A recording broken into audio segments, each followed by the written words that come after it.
Christ Triumphant for October 5th. The reading is entitled Witness of the Guards at the Tomb. Matthew 28, verse 4. And for fear of him, the keepers did shake and became as dead men. But where were the Roman guards? They had been enabled to view the mighty angel who sang the song of triumph at the birth of Christ. The angels now sang the song of redeeming love.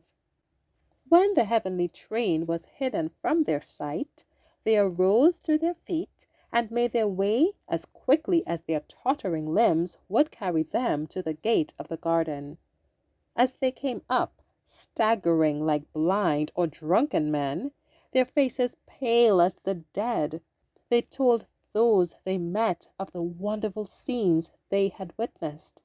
Messengers preceded them quickly to the chief priests and rulers, declaring as best they could the incidents that had taken place.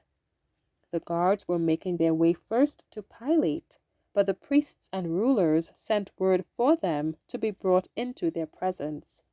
The hardened soldiers presented a strange appearance, as they bore testimony both of the resurrection of Christ and also of the multitude whom he brought forth with him as the one who holds life-giving power. They had not time to think or speak anything but the truth. They thought their story would at once commend itself to the supposedly righteous men who had employed them. But the rulers were not pleased by the report.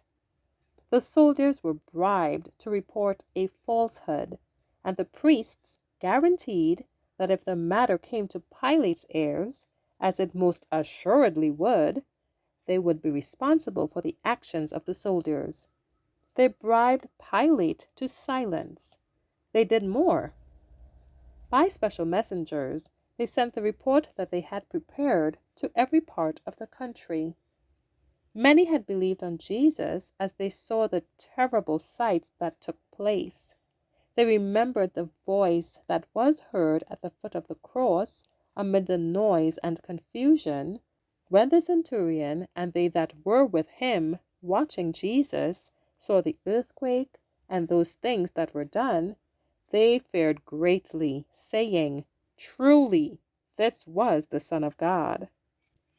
All eyes were turned to the place from whence came the voice. Who had spoken it? It was the centurion and the Roman soldiers, heathen and idolaters.